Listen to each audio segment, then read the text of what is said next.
Um dia de cada vez caminhando pela palavra de Deus com reflexão, propósito e vida real.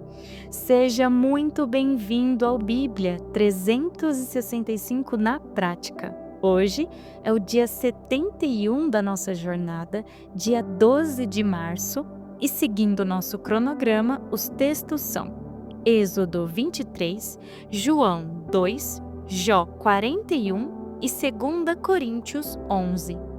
Hoje veremos princípios de justiça, o primeiro milagre de Jesus em um casamento, a poderosa descrição do Leviatã e ouviremos Paulo abrir o coração ao defender-se. Se esse tempo tem te abençoado, siga o programa aqui na plataforma e compartilhe com alguém que precisa ouvir essa palavra hoje. Portanto, abra o seu coração, prepare o teu secreto e deixe Deus falar com você. E sem mais delongas, Êxodo capítulo 23. Aqui Deus continua trazendo instruções. Mas mais do que regras, esse capítulo revela o tipo de caráter que Deus queria formar no seu povo. Deus começa falando sobre verdade e justiça. Ele diz para não espalhar notícias falsas, para não seguir a multidão para fazer o mal e para não distorcer a justiça. Deus está ensinando que o povo dele não vive pela pressão da maioria, mas pela verdade. Outro ponto importante aparece quando Deus diz: não oprimam o estrangeiro, porque vocês sabem o que é ser estrangeiro. Israel havia sido estrangeiro no Egito. Eles sabiam o que era viver vulnerável, longe de casa. Quem já conheceu a dor deve ter mais sensibilidade com o próximo. Era basicamente isso que o Senhor estava dizendo. Neste capítulo, Deus ainda estabelece princípios de descanso. Deus se importa não apenas com trabalho, produção, mas também com ritmo, cuidado e renovação da vida. E como Deus já me ensinou isso, viu? Que você possa aprender sem passar pela disciplina de Deus, porque Ele te ensina mesmo se for necessário. Em seguida, aparecem as festas. Festa dos pães sem fermentos, festa da colheita, festa da ceifa. Deus também é um Deus de celebração, gratidão, alegria. O povo deveria parar ao longo do ano para lembrar do que Deus fez e agradecer pelas bênçãos recebidas. Você já parou para poder fazer isso e agradecer a Deus? Por fim, Deus promete enviar um anjo adiante do povo, guiando e protegendo o caminho. A Bíblia mostra em vários momentos que os anjos têm um ministério ativo no plano de Deus, servindo como mensageiros e, em outras, como agentes da proteção divina. Os anjos atuam hoje nas nossas vidas. Neste capítulo ainda, Deus deixa um alerta. O povo não deveria fazer aliança com os povos idólatras daquela terra, porque a influência deles poderia afastar Israel de Deus. Deus diz que não expulsaria todos os povos da terra de uma vez. Seria pouco a pouco. Deus conduz processos de forma gradual, no tempo certo, para que o povo vá ocupando os espaços. Muitas vezes, Deus trabalha assim também nas nossas vidas. Transformações, conquistas, amadurecimentos, eles vão acontecendo um passo de cada vez. E partindo para João capítulo 2. João 2 começa com um casamento em Caná da Galileia. Jesus, sua mãe, seus discípulos, todos estavam na festa. Em determinado momento, o vinho acaba. E naquela cultura isso era algo muito sério, porque a falta de vinho em uma festa de casamento poderia trazer vergonha para a família do noivo. Então Maria diz a Jesus: Jesus, eles não têm vinho. Jesus responde algo que parece intrigante. Ele diz: ainda não chegou a minha hora. Muitos explicam que quando Jesus fala sobre sua hora, aqui ele está falando sobre o momento da sua revelação plena. Mas Maria responde de uma forma muito interessante. Ela olha para os servos ali e diz: façam tudo o que ele disser. Essa frase é uma das melhores definições de fé na prática. Confiar em Jesus e obedecer ao que ele diz. Então, acontece o milagre e Jesus transforma água em vinho. João explica que isso foi o primeiro sinal de Jesus e por meio dele os discípulos começaram a crer em Jesus. João chama os milagres de Jesus de sinais, porque eles apontam para algo maior, revelam quem ele é. E existe um detalhe muito bonito nesse milagre, porque o responsável pela festa diz: ué, você guardou o melhor vinho até agora? Era muito comum nas festas darem o vinho melhor primeiro e depois que o povo já não estivesse percebendo tanto, o vinho mais barato viria no final para ter vinho a festa toda.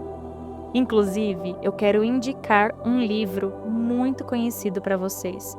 Ele se chama O Vinho Novo é Melhor, que trabalha exatamente essa ideia espiritual de renovação e transformação que só Cristo traz.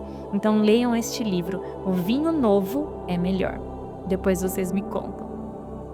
Ao passar essa cena, Jesus vai ao templo em Jerusalém e encontra pessoas vendendo animais e negociando dinheiro dentro do lugar que deveria ser dedicado à oração. Então, Jesus expulsa os comerciantes, vira as mesas. Jesus é cheio de graça, sim, mas também é cheio de zelo pela santidade de Deus. Jesus diz: não façam da casa de meu pai uma casa de negócios. João 2 nos ensina 3 coisas muito importantes. A fé começa quando aprendemos a fazer o que Jesus nos pede. Com Jesus, aquilo que parece comum pode ser transformado. E o zelo pela presença de Deus deve sempre estar no centro da nossa vida, porque quando Cristo está presente, até a água pode se tornar vinho. E seguindo para Jó, capítulo 41, Deus continua sua resposta e agora ele descreve uma criatura impressionante chamada Leviatã, um ser poderoso, indomável e impossível de controlar. Deus pergunta: quem seria capaz de dominá-lo? Leviatã pode representar um grande animal real do mundo antigo, como um crocodilo ou um monstro marinho, mas também pode ter um significado simbólico, representando forças que estão fora do controle humano. Deus diz: quem primeiro deu algo a mim para que eu tenha de retribuir-lhe? Pois tudo que está debaixo do céu é meu. Aqui Deus lembra algo essencial. Ele não é devedor de ninguém. Tudo pertence a Ele. Se o ser humano não consegue dominar uma criatura da criação, quanto mais poderia contender com o próprio Cristo? Esse capítulo nos convida a reconhecer algo que Jó está aprendendo aos poucos, que Deus continua sendo soberano. E por fim, 2 Coríntios, capítulo 11. Aqui, Paulo abre o seu coração de uma maneira mais intensa. Nesse momento da carta, ele está se defendendo de falsos líderes que estavam tentando desacreditá-lo lá na igreja de Corinto. Esses líderes se apresentavam como superiores, eloquentes, mais espirituais. Paulo, então, faz algo curioso. Ele mesmo diz que vai falar como um louco. Ele usa ironia, sarcasmo para mostrar o absurdo daquela situação. Ele basicamente está dizendo: se vocês querem comparar ministérios, então vamos comparar. Mas o objetivo de Paulo não é se exaltar, é proteger a igreja. E logo no início ele diz algo que é essencial: eu preparei vocês para apresentá-los como uma virgem pura a um só esposo, e este esposo é Cristo. Paulo está usando a imagem do casamento, pois a igreja pertence a Cristo. E o papel de quem ensina a palavra é proteger essa pureza espiritual, para que o coração das pessoas não seja desviado. Paulo fala sobre isso. O perigo não era apenas a doutrina errada, era se afastar da simplicidade e pureza de Cristo. Paulo então faz um alerta mostrando que alguns líderes estavam pregando outro Jesus e outro evangelho. Eles estavam mostrando outro noivo. Ele explica algo que até hoje temos que nos atentar. Satanás se disfarça de anjo de luz. Nem todo erro espiritual parece mal à primeira vista. Muitas vezes o engano vem com aparência bonita, discurso espiritual, aparência de verdade. Por isso a igreja precisa ter discernimento. Por isso precisamos ter vida de oração, de leitura da palavra, de jejum. Quando Paulo começa a falar de si mesmo, ele usa muita ironia.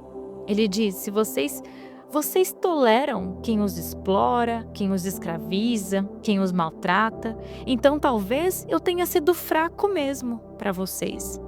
Paulo está criticando a igreja aqui por ter sido tolerante com líderes abusivos, enquanto questionava ele, que é o verdadeiro apóstolo daquela igreja.